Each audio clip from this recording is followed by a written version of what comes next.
계속해서 시장 집중 분석해 보도록 하겠습니다. 오늘은 조일교 A1 리서치 대표 자리에 모셨습니다. 어서 오세요. 네, 반갑습니다. 네, 대표님 일단 미국 시장 먼저 여쭤보도록 네, 할게요. 예, 연준의 이 금리 인상 속도 조절 가능성도 나오고 있고 오늘부터 이제 미국 빅테크 기업들 실적 발표 줄줄이 이어졌잖아요.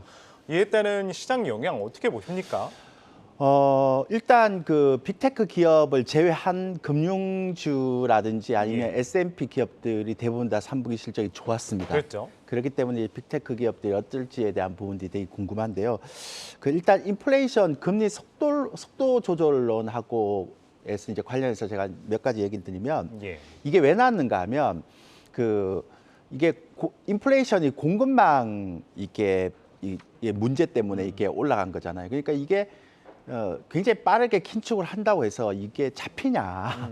그러니까 심지어 이제 월간에서도 이거 우리 연준이 잘못 잡고 있는 거 아니냐, 이거 포인트를. 예. 그러다가 이게 경기가 침체되는 게 아니냐 이런 얘기를 하고 있는 것 같은데요. 그래서 심지어는 미국에 있는 대표적인 경제학자, 노벨 경제학상 받은 사람도 연준이 인플레이션 일시적이다 그러다가 잘못 맞췄는데 이번엔 또 예. 반대로 잘못 맞출 수도 있다 이런 얘기를 하잖아요. 근데 문제는 그게 중요한 게 아니고 파월 의장이 이렇게 얘기했어요. 좀 고통스러운 자산 가치의 하락이 있더라도 긴축을 하겠다. 그러니까 인플레이션 완벽하게 잡겠다 이런 얘기거든요. 그러니까 예. 공급망이 해소된다 하더라도 기대 인플레이션이 계속 올라와 있는 상태이기 때문에 이거 꺾지 않으면 쉽지 않다. 그러면 결론은 둘 다 안 좋다. 이런 거잖아요. 그러니까 긴축은 제가 볼 때는 12월까지는 할 것 같고요. 내년에 조금 좀 줄어든다 하더라도 크게 문제 없을 것 같고 예. 지수는 선반영돼 있는데 문제는 어떤 경우든 내년에 경기 침체는 피할 수가 없죠. 그래서 경기 침체가 굉장히 좀 부담스럽다. 그런데 제 예상을 얘기하면 이번 빅테크 기업은 그렇게 중요하지 않을 것 같아요. 아, 그래요. 왜냐하면 먼저 예. 빠졌기 때문에. 그리고 가이던스 얘기를 하는데 가이던스도 제가 볼 때는 크게 부정적이진 않을 것 같아요. 근데 문제는 내년 1월 달은 정말 조심해야 돼요. 그러니까 내년 1분기. 예. 그래서 지금은 베어 마켓 랠리고 리스크 관리를 좀 중점하고 내년 1분기에 기업 실적이 아마 굉장히 중요한 역할을 할 것이다. 그래서 지금은 제가 볼 때는 좀 베어 마켓 랠리라는 게 올라갔다 다시 떨어지는 거잖아요. 예. 그러니까 여러분들이 좀 리스크 관리를 해야 된다라는 생각을 하게 됩니다. 예, 그러면 이제 국내 시장 쪽 여쭤보도록 하겠습니다. 국내 시장에서 가장 최근 이슈는 그 레고랜드발 사태, 채권 시장 이야기죠. 정부의 개입으로 어느 정도 지금 일단락은 됐지만 여전히 불안한 상황이에요.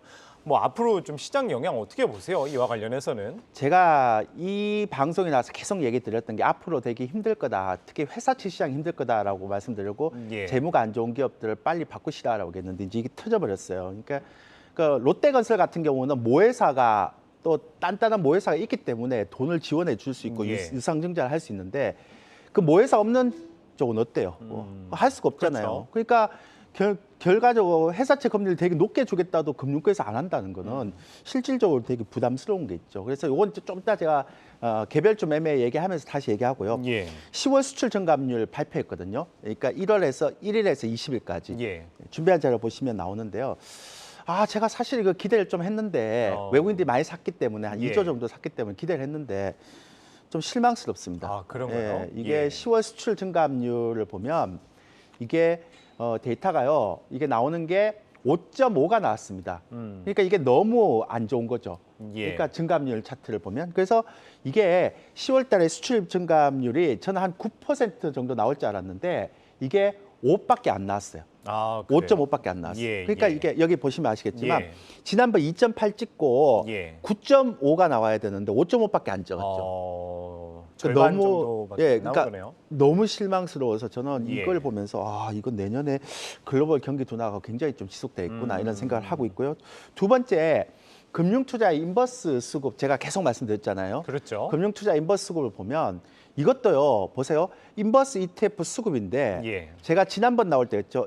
이상하게 이 인버스는 시장이 떨어지면 수익이 나는 구조인데 예. 시장이 떨어질 때마다 더 산다 그랬죠. 예. 더 사고 1월 달에 더 사고 6월 달에 더 사고 9월 달에 더 샀는데 지금 10월 달에 안 팔아요. 그러니까 금융 투자가 인버스를 이렇게 많이 2X를 해놓고 예. 왜 안 푸는지 모르겠어요. 이 얘기는 아직도 그쵸. 삼성 쪽이 아니라는 아니다. 걸 생각하겠죠. 그죠? 세 번째 이제 외국인 수급을 보면 제가 지난번 나와서 3분기, 4분기에 되게 좋다 그랬잖아요. 예. 이거 제가 잘 들어보세요. 시장 상황 얘기를 할 거니까 6조를 샀어요. 6조를. 예. 근데 외국인들이 어떤 종목을 샀는지 제가 좀 분석을 해봤어요. 예. 보니까 1위에서 10위까지 6조를 샀던 거 어떤 종목을 샀는지 분석해 보니까요. 1위가 에너지솔루, LG 에너지솔루션, 예. 삼성 SDI, 2차 전지죠. 그리고 그러네요. 지배력이 강한죠. 예. SK하이닉스, 현대차, 하나솔루션은 태양광 중에서 미국에 계속 투자를 했던. 예. 그래서 인플레이션 감축 법안에서 굉장히 수혜를 수혜를 받는. 받는. 그다음 현대차 실적 되게 잘 나왔죠. 예. SK하이닉스. 그다음에 6위에서 10위 정도를 보면 예. 기아차, 현대차 그룹 다 그러네요. 실적이 좋은 거예요. 예. 현대모비스 내년에 현대차 그룹들 또 현대엔지니어링 상장시켜갖고 지배구조 개편되는 거죠. 예. 미포조선 조선주중 1등이죠. 그쵸. LG화학 가장 저평가된 지주회사죠. 셀트리온 제가 말씀드렸죠. 내년에 블록버스트 신약 2개가 만개가 돼서 이제 이게 그쵸. 그거에 대한 복제약. 복제약이 굉장히 인기가 있다 그죠. 예. 보시면 전부 다 시장 지배력 1위 종목이나 실적 잘 나오는 종목 말고는 안 예. 사요. 근데 재밌는 건 이 중에서 7월부터 10월까지 샀던 종목 중에서 10% 이상 간 종목이 있습니까? 수익률로? 하나도 없어요. 없죠. 제가 보니까 7월 달 사기 시작해서 6조를 샀는데 여기서 샀던 종목들 10종목 중에 오늘 기준 최고 많이 갔던 종목이 4% 수익 나는 거예요. 자, 이 얘기는 어떤 뭐냐면 종목인가요? 예. 시장이 떨어질 때마다 그냥 받치는 거예요. 예. 조금 사는 거예요. 그러니까 밀어 올리면서 사는 게 아닌 거죠. 그러니까 시장이 지금 못 가고 딱 박스에 갇힌 거예요. 예. 시가총액 1위 종목, 2위 종목, 3위 종목을 다 사버렸죠. 그러니까 1위 종목은 아니겠네요. 삼성전자 빼고. 그러니까 시장이 딱 막혀버리니까 파생 매매하는 사람들이 파생이 안 돼요. 예. 그러니까 해치 투자를 해갖고 매매하기는 쉽지 않아요. 근데 두 번째는 개별주가 최근에 여러분들 한번 보셨어요? 되게 재밌는 일이 벌어지고 있어요. 그러니까 예. 개별주를 여러분들 아마 개별주 하면 잘 안 될 거예요.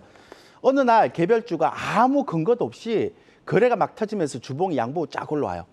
그러면 보통 우리가 이제 트레이드나 하는 사람들은 요거 시작이다 생각해서 눌림목에서 사거든요. 예. 그러면 4주 연속으로 조금씩 빠져버려요. 아. 또 다른 종목이 거래가 터지면서 양봉이 쫙 나면 예. 또 일단 올라가고 시세 연속성이 안 나고 또 4주 연속 빠져버려요. 떨어지고. 이걸 우리 전문적인 용어로 예. 우리끼리 하는 얘기로 개미 지옥 그러거든요. 단타 지옥. 그렇네요. 그러니까 예.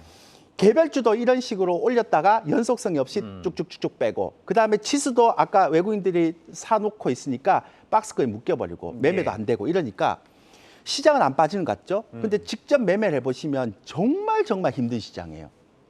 그럼 제가 뭔 얘기를 하려고 하는가 하면 예. 이런 시장에는요. 길게 보고 가시거나 아니면 매매를 쉬어야지 하면 할수록 손해가 나는 손해다. 예. 그렇네요. 뭐 말씀하신 것처럼 대형주를 사도 아까 갇혀 있고 네. 지금 소형주를 사도 이제 올랐다가 다시 빠지고 그러니까 네. 정말 뭘 투자를 해야 될지 모르는 그러니까 제가 아까도 상황이네요. 말씀드렸지만 뭘 이제 내가 진짜 좋아하는 외국인들이 좋아하는 이렇게 예. 사는 종목들을 조금씩 길게 보고 사지 않는 한 단타 단기 매매 저희가 사실은 이렇게 방송에서 얘기를 하잖아요. 요즘은 예. 뭐 길게 보면 안 되는 장이다. 단기 매매를 좀 해야 되는 장이다. 근데 개별주 단기 매매 한번 해보세요. 안 돼요. 안 먹혀요. 그러니까 주봉이 연속적으로 양봉이 2개 이상 나는 경우가 거의 없어요. 예. 그러니까 아까 제가 개미 지옥이라고 했잖아요. 그러니까 이런 장은 앞서 말씀드렸지만 레고랜드 같은 해서 회사채 문제에 대한 부분이 터지기 때문에 저희 내피셜인데 지금 올라가는 종목들이 대부분 다 재무가 좀 안 좋은 종목이에요. 근데 그런 것들 올려서 개인들한테 넘기고 올려서 넘긴다는 건 내년에 예. 이게 회사채 시장이 본격적으로 문제가 생기면 이런 종목들 못 가잖아요. 그렇네요. 그러니까 그거를 개미들한테 넘기려고 그러는 거예요. 왜냐하면 보세요. 재무가 안 좋은 종목 롯데건설도 회사채 발행이 안 돼서 지금 모회사에도 유상증자 있잖아요. 근데 예. 이거 모회사가 없는 사람들은 어떻게 해요? 유상증자 하면 무조건 폭락이고 그렇죠. CBBW 되나요? 안 되죠. 안 되죠. 다 막혀 있잖아요.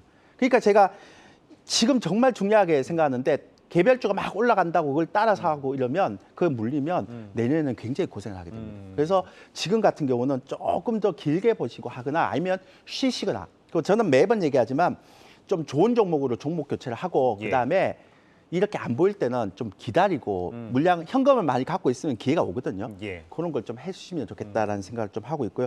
전 내년에요. 내년 1분기에 진짜 조심해야 된다고 계속 말씀드리고 있는데 예. 제가 구체적으로 제가 지수에 대한 밴드는 얘기를 못 하겠지만 여러분들이 내년 1분기 전까지는 어떤 형태든 간에 현금을 좀 마련해 놔야 예. 됩니다. 제가 내년 1분기가 굉장히 위험하다는 얘기는 다시 해서 현금이 많은 분들은 예. 굉장히 좋은 기회가 올 수 있다는 얘기입니다. 그러니까 서두르지 마십시오. 뭐 어쨌든 좀 기다리는 게 그나마 좀 유효한 전략이다 말씀하셨는데 그래도 이제 왜 좀 눈여겨볼 걸 말씀을 해주신다면 아까 좀 외국인 순매수 종목들을 좀 장기적으로 보면은 그나마 괜찮을까요? 저는 내년에요. 2차 전지 지금 외국인들 2차 전지 되게 많이 사잖아요. 예. 그리고 특이한 거는 외국인들이 10위가에 산 종목들 중에 3개가 현대차 그룹입니다. 맞습니다. 근데 내년에 현대 엔지니어링이 상장되거든요. 예. 현대차 그룹이요. 잘 보세요. 실적도 되게 잘 나는데 지금 인플레이션 감축법안하고 공급망 때문에 걸려서 못 가고 있잖아요. 예. 공급망 해소되면 갈 수 있죠. 정의선 부회장 지금 가서 인플레이션 그거 해결되면 갈 수 있죠. 예. 무엇보다도 현대차는 ESG에 모든 게 다 됐어요. G만 안 됐어. G만. 그 G가 뭡니까? 지배 구조죠. 그쵸. 내년에 현대 엔지니어링 만약에 상장됐을 때 지배 구조를 굉장히 개편을 빨리 하게 되면 그러면 글로벌 ESG 펀드가 들어올 수 있거든요. 예. 그러면 내년에는 현대차 그룹을 정말 관심 있게 봐야 됩니다. 그래서 외국인들이 이렇게 현대차 그룹을 계속 사고 있다라는 것들을 제가 팁을 하나 드리겠습니다. 예, 알겠습니다. 오늘은 조일교 A1 리서치 대표와 이야기 나눠봤습니다. 오늘 말씀 고맙습니다. 네, 감사합니다.